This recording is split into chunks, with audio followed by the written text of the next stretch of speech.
있습니다. 사도행전 10장 1절부터 9절까지 있는 말씀입니다. 8절까지네요. 8절까지. 우리 다 앞에 띄워놨거든요. 한 절씩 교독하고 8절은 같이 읽도록 하겠습니다. 제가 먼저 읽습니다. 가이사랴에 고넬료라 하는 사람이 있으니 이달리아 부데라 하는 군대의 백부장이라. 그가 경건하여 온 집안과 더불어 하나님을 경외하며 백성을 많이 구제하고 하나님께 항상 기도하더니 하루는 제9시쯤 되어 환상 중에 밝기 봄에 하나님의 사자가 들어와 이르되 고넬료야 하니 고넬료가 주목하여 보고 두려워 이르되 주여 무슨 일이니까? 천사가 이르되 네 기도와 구세가 하나님 앞에 상달되어 기억하신 바가 되었으니 내가 지금 사람들을 욥바에 보내어 베드로라 하는 시몬을 청하라. 그는 무두장이 있는 시몬의 집에 유숙하니 그 집은 해변에 있다 하더라. 마침 말하던 천사가 떠나매 고넬료가 집안 하인들과 부하 가운데 경건한 사람 하나를 불러 이 일을 다 이루고 욥바로 보내니라. 아멘. 네. 먼저 오늘 행복한 동행에 함께 하신 여러분들을 주님의 이름으로 환영하고 또 축복합니다. 잘 오셨습니다. 아마 여러분들을 오게 하신 게요. 여기 성경에도 나와 있지만 제가 그냥 얘기하는 겁니다. 아마 같이 가자고 한 사람들도 이 천사의 명을 받고 여러분들에게 부탁한 걸 거예요. 그래서 여러분들이 이 자리에 왔을 거라고 그냥 상상하는 겁니다. 네, 그냥 그럴 정도로 정말 잘 오셨고요.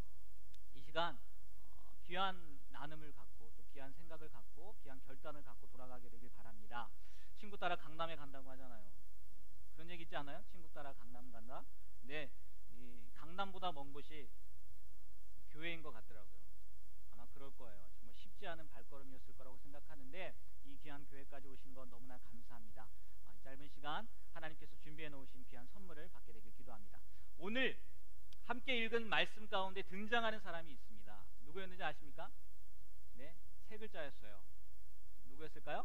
네, 고넬료라는 사람입니다. 고넬료.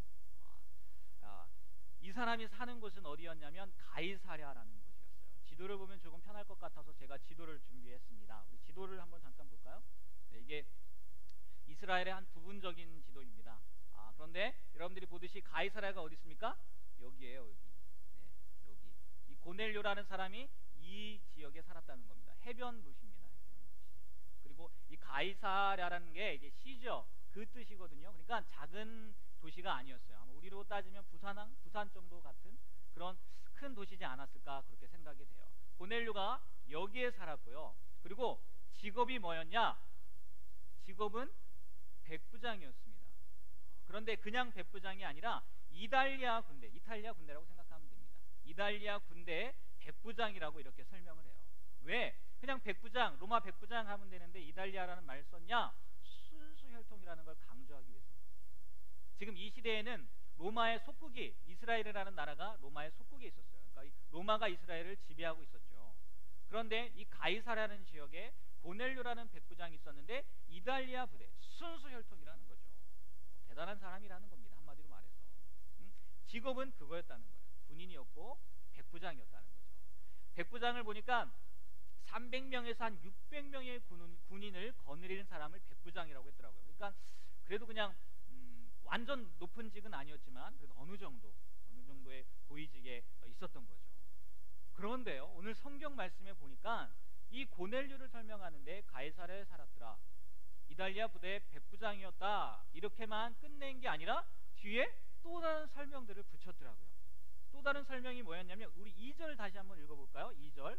네, 다 같이 한번 2절 제가 준비를 해놨는데요. 네, 다 같이 한번 읽어보겠습니다. 시작.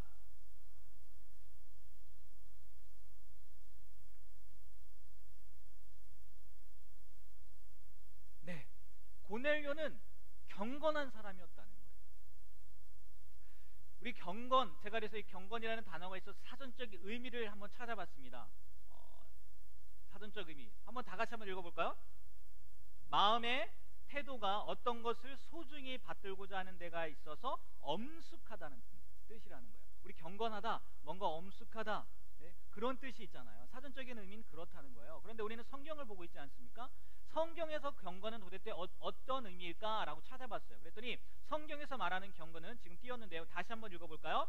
하나님 앞에서 하나님의 자녀로서 그 말씀을 따라 살아가는 성도의 삶이라는 거예요. 지금 고넬료를 설명하는데 로마의 백부장이었다, 이탈리아 부대의 백부장이었다, 가이사랴에 살았다, 이걸로 끝내지 않고 경건한 사람이라고까지 표현했다는 거예요. 그러면 지금 이 정의로 이해한다면 고넬료는 로마 사람이었지만, 순수 혈통이었지만 로마 사람들이 섬겼던 이런저런 신을 믿었던 사람이 아니라는 거예요. 어쩌면 처음엔 믿었겠죠. 그런데 개종을 한 거겠죠. 하나님을 믿었던 그 유대교로 개종을 한 사람이라는 거예요. 경건이라는 의미가 그렇다는 거죠. 이 성경에 기록된 의미가 하나님을 믿는다는 거예요. 하나님의 자녀로서 하나님의 말씀을 따라 살아가는 거라는 거예요. 그러면 틀림없이 고넬료는 개종을 한 거죠. 그리고 개종에서 끝난 것이 아니라 경건에란 이런 단어를 집어넣은 것처럼 하나님의 자녀로서 그 말씀을 따라서, 이 시대에는 뭐 구약 말씀밖에 없었겠죠. 모세오경밖에 없었겠죠. 창세기, 출애굽기, 레위기, 민수기, 신명기 뭐 이런 것밖에 없겠지만 그럼에도 불구하고 그 말씀을 따라 살아가고 있었던 사람이라는 이야기입니다. 그런데 우리 아까 2절 말씀에서도 읽었지만 이 경건하여로 끝나지 않았더라고요. 이 고넬료를 설명하는데 다시 한번 얘기하는데 뭐라고 했냐면, 2절 말씀 제가 또 해놨나요? 2절 말씀 다시 한번 보여주시겠습니까? 2절. 네, 다시 한 번만 읽어보겠습니다. 그가 경건하여 온 집안과 더불어 하나님을 경외하며 백성을 많이 구제하고 하나님께 항상 기도하더니. 네, 고넬료의 경건은 혼자로 끝나지 않았다는 거예요. 자기 혼자만 잘 먹고가 아니라 잘 믿고, 예? 잘 살았다는 게 아니에요. 그 경건이 혼자만의 경건으로 끝나지 않고 어떻게 되었대요? 온 집안과 더불어 하나님을 경외하며 백성을 많이 구제하고 하나님께 항상 기도했다는 거예요. 온 집안에 그 고넬료의 영향력이 있었다는 거죠. 가족들도, 그리고 하인들도, 하인뿐만이 아니라 부하들도 그 고넬료의 경건에 대한 영향력을 받고 살았다는 거예요. 아니, 그 사람들도 하나님을 경외하는 삶을 살았다는 거예요. 특별히 이 자리에 많은 분들이 나와 있는데 우리 앉아 계신 분들 가운데 많은 분들이 자녀래요. 자녀입니다. 물론 저도 자녀죠. 자녀가 아닌 사람은 없죠. 자녀인데 이 내용이요, 쉽지 않다는 거 조금만 생각하면 알아요. 조금만 생각하면. 혹시 여기에 나는 우리 아빠를 이 세상에서 제일 존경합니다, 있으십니까? 혹시 이 자리에 나는 우리 엄마를 이 세상 그 누구보다도 존경합니다, 있으세요? 아마 있기도 할 거예요. 예, 있기도 할 겁니다. 그런데요, 저도 부모된 입장이고, 그리고 또 부모뿐만이 아니라 여러분 앞에 서 있는 목사이지 않습니까? 그래서 정말 걱정이 많이 되는 게 뭐냐면, 과연 내가 집과 그리고 교회 또 어디서든 존경받을 만한 사람, 아니 인정받을 만한 삶을 살 수 있을까 하는 그런 마음이 있다는 거예요. 왜요? 우리 자녀들, 여러분들은 저와 살지 않잖아요. 근데 우리 자녀들, 저희 아내는, 우리 아내가 아니죠, 나의 아내입니다. 나의 아내는, 네, 왜요? 맞잖아요. 네? 나의 아내, 우리 아내 아니잖아요. 나의 아내. 나의 아내는 같이 살기 때문에 다 안다고요. 다 안다고요. 그렇잖아요. 갑자기 또 생각이 나네요. 어떤 목사님이 여기 설교 본문의 내용에 있는 것도 아닌데 사모님이 그랬답니다. 당신은 강단에 이불 피고 살으래요. 강단에 이불 피고 살으래요. 집에서 자지 말고. 무슨 얘기겠습니까? 네? 강단에서 얘기할 때랑 집에서 얘기할 때랑, 강단에서의 삶이랑 집에서의 삶이랑 다르다는 거예요. 그만큼 쉽지 않다는 거예요. 가족들의 인정받는 거. 안 그렇겠어요? 그리고 또 내 주변 가까이 있는 사람들, 하인들, 부하들, 그들에게 인정받는 게요, 그렇게 쉽지 않아요. 그런데 이 고넬료는요, 자기뿐만이 아니라 가족들, 그리고 하인들, 부하들까지도 함께 믿음 생활을, 신앙 생활을, 하나님을 경외하는 삶을 살았다는 거예요. 굉장한 일입니다. 예전에 그런 이야기를 들은 적이 있습니다. 이게 사실인지 아닌지는 모르겠는데요, 인류 역사에 있어서 복음 전래 후 최초로 기독교 국가를 선언한 나라가 동서 유럽도 아니고, 우리 청년이 좀 아니고 미국도 아니고 스칸디나비아의 한 나라인 스웨덴이 복음이 전파된 다음에 복음 전례 후 최초로 기독교 국가를 선언했대. 이게 사실인지 아닌지 모르겠는데 어쨌든 스웨덴이라는 나라가 그렇게 선언을 했는데, 이것도 지도를 준비했습니다. 스웨덴이 어디에 있나? 네, 네. 자, 보세요. 여행 지도를 준비했어요. 여러분도 한번 가보시라고. 네. 어디냐면 스웨덴이 여기예요. 그러니까 여기가 북유럽인 거죠. 북유럽. 여기가 독일, 폴란드는 다 같이 아시죠. 그리고 이제 동유럽은 이쪽에 있겠고 서유럽 정도 되는 거죠. 이 나라의 스웨덴이 최초로 기독교 국가를 선포했다는 거예요. 그런데 여러분 아시다시피 아마 세계사를 공부한 분들은 알겠지만 이 스웨덴, 여기 세 나라 있지 않습니까? 노르웨이, 스웨덴, 핀란드. 이 사람들이 어떤 사람들이에요? 바이킹. 예, 들어본 적 있으신가요? 네, 바이킹이란 말이에요. 바이킹. 그런데 그 바이킹 해적들이 어떻게 최초로 기독교 국가를 선포하게 되었느냐는 거예요. 이 해적들이요, 밑에서 독일 같은 경우는 정말 루터를 배출한 나라이지 않습니까? 종교 개혁이 일어난 나라잖아요. 그러니까 뭐 노략질을 한 거죠. 약탈을 한 거예요. 해적질을 한 거예요. 그래서 그 사람들의 재물만 빼앗을 뿐만이 아니라 남자들은 죽이고 누구를 데리고 갔을까요? 누구를? 여자들을 데리고 간 거예요. 믿는 여자들을 데리고 간 거죠. 그리고 여자들을 자기 아내로 삼아서 생활을 한 거예요. 네, 생각해 보십시오. 믿는 사람들이었습니다. 예수님을 믿는 사람들이에요. 근데 해적들에 의해서 정말 생전 가보지도 못한 땅, 저 땅이 되게 척박한 땅이라고 하더라고요. 농사를 지을 수 없는 땅이래요. 그러니까 해적질을 했겠죠. 근데 그 땅 가운데 가서 바이킹과 해적들과 같이 사는 거예요. 얼마나 난감했겠습니까? 아니, 어쩌면 하나님을 향해서 원망했을 수도 있을 것 같아요. 살아계신 하나님이라면, 우리가 하나님의 민족인데 하나님을 믿는 사람들인데 어떻게 해적들에 의해서 우리가 잡혀오게 되고 나의 사랑하는 자녀들, 또 나의 사랑하는 남편, 그리고 부모님들 다 죽임을 당하고 내가 왜 이 땅 가운데 와서 살아야 되나? 그런 억울한 마음들, 분노들, 그런 마음들이 있었을 거라는 거죠. 분명히 그랬을 거예요. 그런데 믿는 사람이기 때문에 그런지 몰라도 그 마음들이 다시 바뀌는 거예요. 여기에도 분명히 하나님 선하신 뜻이 있을 거야. 이 일을 통해서도 하나님이 하시고자 하는 일들이 있을 거야. 그래서 전하기 시작합니다. 남편에게, 해적들에게, 우리 해적질하면 안 됩니다. 사람을 죽이면 안 됩니다. 생명은 소중한 겁니다. 들었을까요? 안 들었을까요? 안 듣죠. 듣겠습니까? 노예예요. 하나의, 물론 아내로 삼았을지 모르겠지만 재물 같은 존재라고요. 안 들었겠죠. 그래도 이 사람들이 포기했을까요? 포기하지 않았습니다. 그럼 누구에게 그 믿음을 전했을까요? 누구에게요? 다음 세대들에게, 자녀들에게. 예수님에 대해서 전하는 거예요.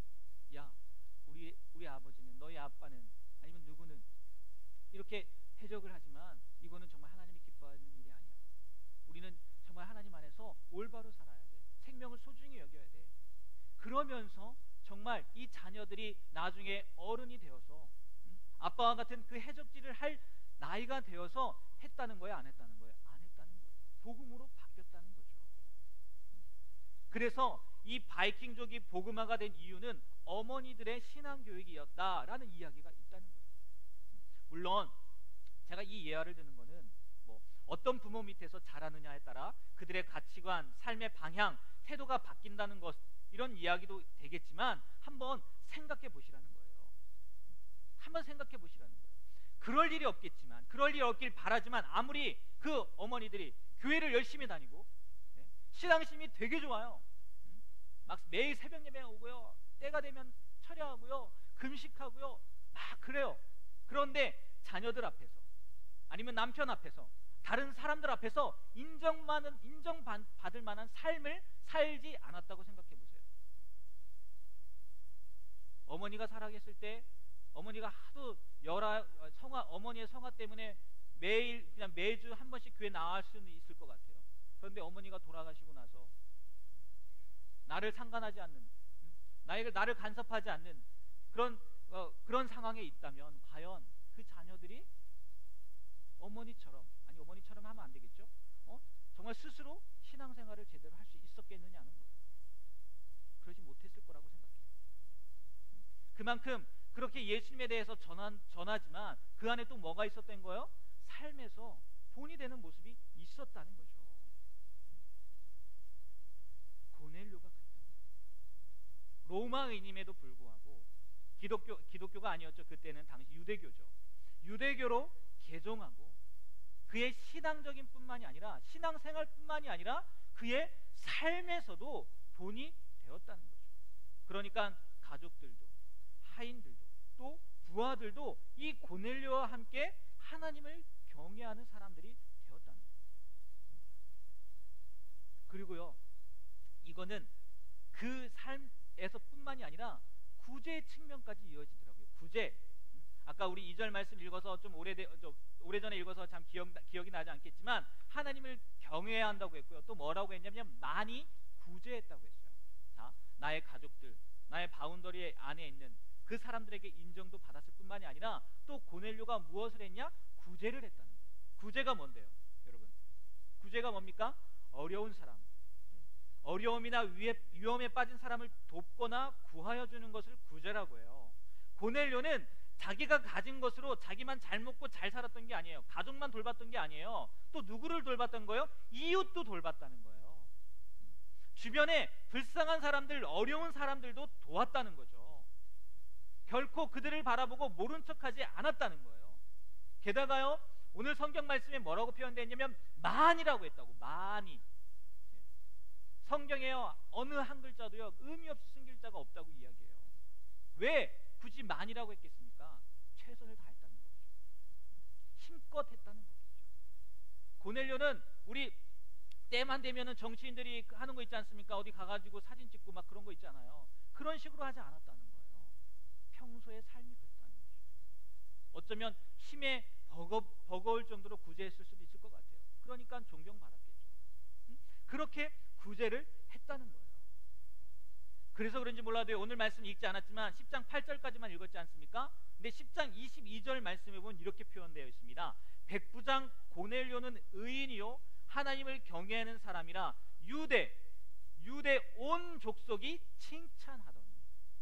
가족들만, 부하들만, 하인들만 칭찬한 게 아니라 자기와 전혀 다른 민족, 유대 온 민족이 칭찬했다는 거예요. 이방인 군대 장교, 그것도 자기 나라를 정복해서 자기 나라 땅에 와 있는 장교를 유대인들이 존경했다는 거예요. 칭찬했다는 거예요. 가족뿐만 아니라 주변의 사람들까지도 칭찬하는 삶을 이 고넬료는 살았다는 겁니다. 왜 칭찬했겠습니까? 그 사람들이 뭔가가 있었다는 거 아니에요. 성품뿐만이 아니라 보세요, 이 구제라는 거, 어려운 사람, 누가 어려웠겠습니까? 그 당시에 유대인들이 어려웠겠죠. 지배를 받는 그 민족들이 어려웠겠죠. 아무래도 자유롭지 못할 테니까요. 그런데 고넬료는 그런 사람들에게까지도 구제를 했다는 거예요. 자기가 가진 것을 베풀었다는 거예요. 여러분 언제 고맙습니까? 나에게 필요한 것들, 내가 없어서 고민하고 있던 것들, 그것들을 누군가가 채워줄 때 고마워하잖아요. 유대인들이 그랬다는 거예요. 자신들이 당한 일들, 어려웠을 때 고넬료가 도와줬다는 거죠. 분명히 피지배 민족으로서의 서러움이 있었을 거 아닙니까? 근데 고넬료는 그것을 알고 불쌍한 사람들을 도왔다는 거죠. 자신이 가진 것을 가지고 필요한 사람들에게 나눌 줄 아는 사람이었다는 거예요. 뭐 이런 사람은요, 성경의 고넬료뿐만이 아니라 지금의 시대에도요 아마 칭찬받을 거예요. 알려지게 돼 있더라고요. 아무리 감추려고 해도요 언젠가는 알려지게 돼 있더라고요. 이렇게 고넬료는요 가족들뿐만이 아니라 주변의 사람들과의 관계에 있어서도 흠이 없는 사람이에요. 어떻게 보면 완벽한 삶을 살았던 거라는 거죠. 그런데요, 이 고넬료가요 거기로 끝나지 않았어요. 사람들과의 관계로 끝나지 않고 또 어느 관계까지 갔냐? 하나님, 자기가 개종한 유대인들이 믿는 하나님과의 관계까지도 성공하더라고요. 그게 2절 말씀에 또 나와 있는데 뭐냐면 하나님께 항상 기도했다는 거예요. 항상.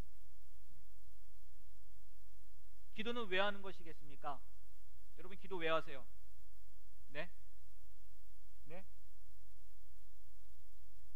기도 왜 하십니까? 민재야, 기도 왜 하니?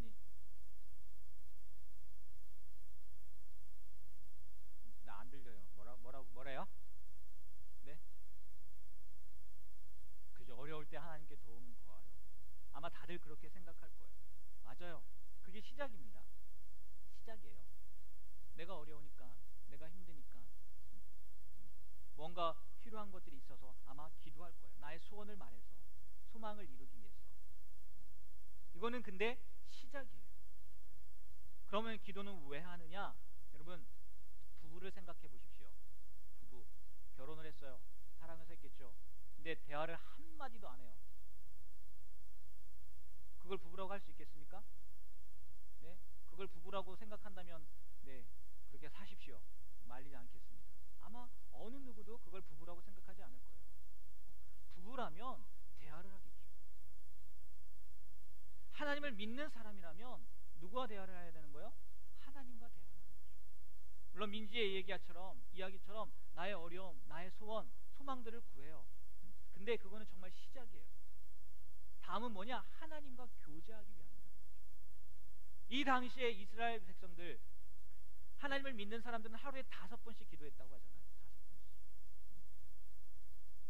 이 고넬료가요, 그렇게 하나님께 기도했다는 거예요. 제가 생각할 때는 자기의 소원만 아랬을 거라고 생각하지 않아요. 정말 조금 전에 이야기한 것처럼 하나님이 누구신지, 하나님이 어떤 분이신지, 그리고 하나님이 나에게 무엇을 원하시는지 그런 대화를 하지 않았을까? 저 나름대로 생각을 해봅니다. 성경에 나와 있지 않아요. 그도 그럴 것이 정말 맨날 뭐만 달라고 한번 생각해 보세요. 계속 나만 만나면 달라고 해요. 달라고. 그런 얘기 있지 않습니까? 우리가 기도하는데 맨날 내 소원만 말하고 딱 그러고 끝나고 가요. 그럼 그때 하나님 물어본다. 야, 나도 좀 얘기하자. 이런 데잖아요. 나도 좀 빗나갔지만 어쨌든 고넬료는요, 사람과의 관계뿐만이 아니라 하나님과의 관계에 있어서도 제대로 했다는 거예요. 제대로. 그래서 오늘 성경 말씀에 그렇게 표현을 했겠죠. 그런데요, 보세요. 다 갖췄어요. 우리가 생각할 때 네? 세상적인 부분도 그렇고 관계적인 부분도 그렇고 또 다른 사람들과의 관계적인 부분들도, 이웃들과의 관계적인 부분들도 완벽하게 갖춘 것 같아요. 거기에서 멈춘 게 아니라 하나님과의 관계도 완벽하게 갖춘 것 같아요. 그런데요, 이런 고넬료에게 하나님이 천사를 보내셨다는 거예요. 천사를. 그리고 또 하나를 이야기한다는 거예요. 왜요? 아직 채워지지 않았다는 거죠. 뭔가가 하나 남았다는 거죠. 그것만으로는 안 된다는 거죠. 물론 오늘 성경을 보면 칭찬의 내용도 나옵니다. 천사를 보내서 고넬료를 먼저 칭찬하기도 해요. 너의 기도, 너의 구제가 하나님 앞에 들린 바 되었어. 다 알고 있어. 너 너무 잘하고 있어. 이렇게 칭찬도 하십니다. 그런데 칭찬으로 끝나지 않고요, 마지막 하나가 남아있다. 너에게 그것 좀 해라. 이렇게 말씀하셨다는 거예요. 그 마지막 남은 게 뭐였는지 아십니까? 욥바로 가서 베드로를 초청하라. 천사가 와서 욥바로 가서 베드로를 초청하라는 거죠. 이게 제가 생각할 때는 고넬료를 향한 하나님의 마지막 시험처럼. 그래서 오늘 제목도 마지막 시험이라고 이야기했어요. 고넬료의 모든 삶이 정말 칭찬받을 만한 삶이었고 어쩌면 누구나 부러워할 만한 삶이었습니다. 그런데 그런 고넬료에게 하나님께서 천사를 보내어 먼저 욥바로 사람을 보내라는 겁니다. 욥바는 아까 다 그림에서 봤지만요, 가이사랴가 위에 해변 도시지 않습니까? 그 밑에 한 50km 정도 밑에 또 해변 도시예요. 근데 이 욥바는 가이사랴에 비해서 굉장히 작은 도시입니다. 어쩌면 촌이에요. 어촌이라고 생각할 수 있어요. 그리고 그 욥바로 보내는데 어디로 보내냐? 무두장이 시몬의 집으로 보냅니다. 고넬료에게 이야기하는데, 야, 욥바로 가서 무두장이 시몬의 집으로 가라 라고 해요. 무두장이는 누구냐? 가죽을 손질하는 사람이에요. 무두장이라는 직업이 가죽을 손질하는 사람을 말하는 거라는 거예요. 우리나라 옛날도 마찬가지겠지만 이때에도요, 가죽을 만지는 사람들, 가죽을 손질하는 사람들은 하층민 중에 하층민이었어요. 그럴 수밖에 없는 게 생명을 소중히 여겼는데, 가죽은 뭘로 만듭니까? 소나 양이나 그런 가죽으로 만들잖아요. 그러니까 그 짐승들을 잡는 것, 잡은 뒤에 나오는 그런 것들을 다루기 때문에 아마 좀 하찮게 여겼나 봐요. 근데 지금 고넬료를 어촌으로 보내고 대도시로 보내는 것도 아니에요. 예루살렘으로 보내는 것도 아니에요. 욥바라는 자기네 도시보다 적은 어촌으로 보내고, 그리고 거기에서 그래도 거기에 뭐 촌장쯤 되는 좀 그런 사람들 집에 보내야 되는데 무두장이 시몬의 집으로 가래요. 그럼 거기에 가면 누가 있을 거래요? 시몬 베드로, 이름이 똑같네요. 베드로가 있다는 거예요. 어쩌면요, 고넬료는 이게 이해가 되지 않을 수 있었을 것 같아요. 왜냐? 이 당시에 베드로는 좀 유명했거든요. 우리 10장 1절 읽었지만요, 그 앞에 9장의 말씀을 보면요, 놀라운 일들을 베드로가 일으킵니다. 네?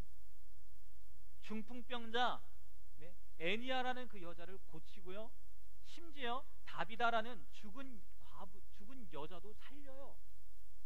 물론 예루살렘과 가이사랴라는 그 지역이 한 200km, 좀 많이 떨어졌어요. 한 150km 정도 떨어졌는데, 이렇게 떨어졌지만 여러분, 중풍병자가 일어나고 죽은 사람이 살아났어요. 소문이 나지 않았을까요? 분명히 소문이 났겠죠. 베드로가 어떤 사람인지. 그리고 나중에 뒤에 말씀을 보면 베드로가 올 때까지 기다리는 걸 보면, 가족들을 모아놓고 기다린 걸 보면, 그리고 또 하나님의 말씀을 듣기 위해 이렇게 모였다고 하는 걸 보면 분명히 고넬료가 누구를 알았을 거라고요? 베드로를 알았을 거라는 거예요. 그리고 그가 지금 어떠한 삶을 살고 있는지, 어떠한 위치에 있는지 알고 있었을 거라고요. 그런데 천사가 나타나서 무두장이 시몬의 집으로 가래요. 하층민 집으로 가래요. 그럼 거기에 베드로가 있을 거래요. 물론 천사가 나타났기 때문에 그 말에 따라갈 수 있었을 것 같아요. 어렵지 않았을 수 있을 것 같기도 해요. 특이한 경우니까요. 그냥 일반적인 사람을 통해서 이야기한 게 아니니까. 그럼에도 불구하고요, 제가 마지막 시험이라고 이름을 붙인 이유는 고넬료의 이 순종 때문에 천사가 전해준, 자기가 생각할 때는 정말 말도 안 되는 상식적으로 좀 이해할 수 없는 부분이지만, 그럼에도 불구하고 그 고넬료가 그 말을 듣고 순종했을 때, 이 순종 때문에 결국 누구를 만나는 거예요? 베드로를 만나게 되는 거고요. 그리고 베드로를 만나는 것에 끝나는 것이 아니라, 이전에 고넬료가 하나님만을 알았다면 누구까지 알게 되냐? 예수님에 대해서도 알게 됩니다.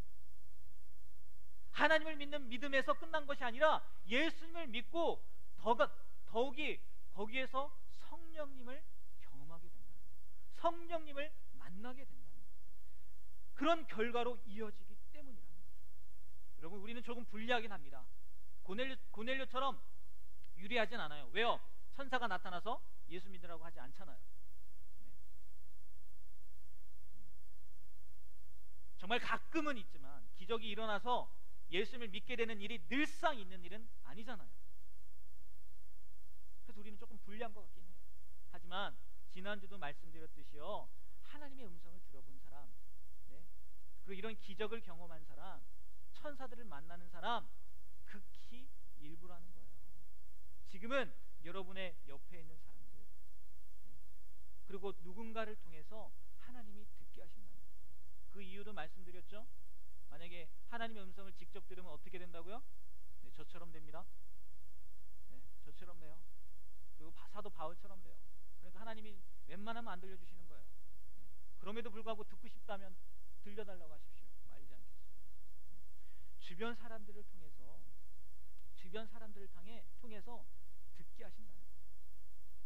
여러분, 믿음이라는 거 한번 생각해 보세요. 믿음. 자, 여기 뭐가 있습니까? 물컵이 있어요. 물컵. 제가 굳이 물컵이 있는데, 여러분 여기 컵이 있는 걸 믿으십니까? 라고 할 필요가 있습니까? 없어요. 할 필요가 없어요. 왜요? 있으니까요. 이건 믿음의 문제가 아니라 뭐의 문제예요? 시력의 문제예요. 시력의 문제. 믿음은 보이는 것을 믿는 게 믿음이 아니라는 거예요.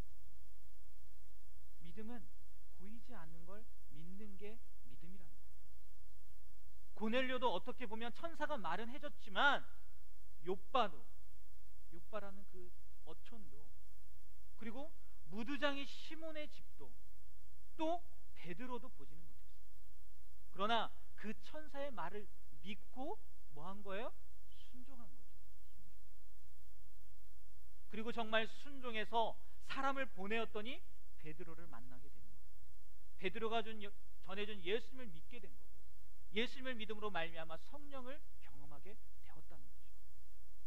여러분, 이것이 하나님께서요, 믿는다고 하는 우리에게 요구하는 마지막 시험이라는 거예요. 뭐냐? 바로 순종 훈련이라는 거예요. 순종. 아무리 개인적으로 지금 고넬료처럼 개인적으로 많은 일을 이루었고 사람들과의 관계에서도 최고의 칭찬을 들었다 할지라도요, 또 하나님을 믿는다고 하고 하나님 앞에 수많은 일들, 수많은 헌신을 했다 할지라도요, 마지막 시험인 이 순종을 하지 않는다면 그동안 모든 일들 결국 물거품이 될 수 있다는 거예요. 다 이루었습니다, 고넬료. 네, 칭찬받아요. 그런데 결국 베드로를 초청하지 못해서 누구를 못 만났다면, 예수님을 못 만났다면 구원받지는 못했을 거라는 거죠. 예수님이 주시는 구원은 경험하지 못했을 거라는 거죠. 여러분, 하나님은요, 하나님을 향한 열심보다 순종을 원하시는 거예요. 하나님을 향해서 무엇을 했다, 이런 것을 나타내고 칭찬받았다, 이것보다 하나님은요 순종을 원하십니다. 그리고 이 순종은 무엇을 의미하는 겁니까? 곧 믿었다는 것을 의미하잖아요. 왜 순종합니까? 믿지 않는데 어떻게 순종해요? 마지막 시험인 이 순종 훈련을 통과하지 못하면 아무 소용이 없어요. 계속해서 말씀드리는 것 같은데요, 하나님은 우리가 무엇을 하고 안 하고 또 이루고 못 이루고 뭐 그런 거에 의해서요 영향을 받는 분이 아닙니다. 고넬료가 온 지방과 더불어 하나님을 경외하던 안 하던, 그리고 또 백성을 많이 구제하던 안 하던, 그리고 항상 기도하던 안 하던, 그것을 통해서 하나님이 영향을 받지는 않는다는 거예요. 아무런 영향을 받지 않아요. 만약 고넬료가 기도해서 하나님이 뭔가를 해야 뭐 할 수밖에 없고, 고넬료가 기도하지 않아서 안 해도 되고, 이렇게 그것으로 인해서 영향을 받으신다면 어떻게 보면, 생각해 보세요. 어떻게 보면 우리가 뭘 하고 안 하고에 하나님이 영향을 받아요. 그러면 오히려 신이 인간에게 매여 있는 구조가 되는 거 아닙니까? 그렇지 않아요? 내가 무엇을 해서 하나님이 영향을 받아요? 그럼 나에게 매여 있는 거 아니에요? 내가 안 하면 안 되는 거니까. 이런 구조가 되잖아요. 하나님은요, 우리가 무엇을 하고 안 하고 영향받는 분이 아니에요. 내가 이 세상 가운데에서 정말 많은 일들을 해내고 칭찬받는 삶을 살고 인정받는 삶을 살고 또 그렇지 않는다고 할지라도 하나님은 영향받는 분이 아니라고요. 그러면 하나님은 뭘 원하시는 거냐는 거예요. 다른 게 없다는 거예요. 순종을 원한다는 거예요. 우리가 순종해서 잘 될 수도 있고요, 안 될 수도 있어요.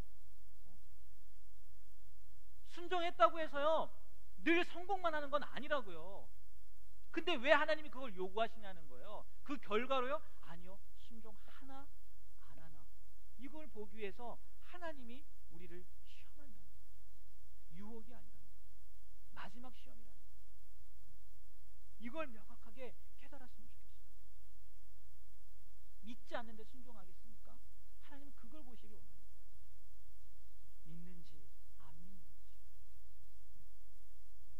그래서 성경 말씀에 뭐냐면 믿음이 없이는 하나님을 기쁘시게 하지 못한다는 거예요. 순종, 여러분, 믿음이 없으면 할 수 없는 거예요. 마지막 시험, 이 순종 시험에요 꼭 합격하시게 되길 바랍니다. 그 결과가 어찌 되었든지 간에. 고넬료가 정말 어떻게 보면 천사이기 때문에 당연히 할 수밖에 없었단 일이라고 생각할 수도 있겠지만, 그래도 상식적으로 이해할 수 없는 부분이었지만 그럼에도 불구하고 그 말씀에 따라 사람들을 보내어서 베드로를 초청했던 것처럼 여러분들의 삶 가운데 하나님께서 무엇이든지 만약에 말씀해 주신다면, 아니면 들려주신다면, 아니면 마음 가운데 깨닫게 해주신다면, 아니 또 누군가를 통해서 듣게 하신다면 그 말씀에, 그 들려진 음성에 순종하시게 되길 바랍니다. 하나님은 그걸 원하십니다. 그래서 정말 이 고넬료에게 부족했던 부분을 하나님께서 채워주셨던 것처럼 여러분들에게도요, 마지막에는 정말 나의 모든 것들을 통해서 하나님이 인정하시고 귀한 믿음의 삶, 인정, 하나님께 정말 칭찬받는 삶을 살아가게 되길 주님의 이름으로 부탁드립니다. 네, 기도하겠습니다.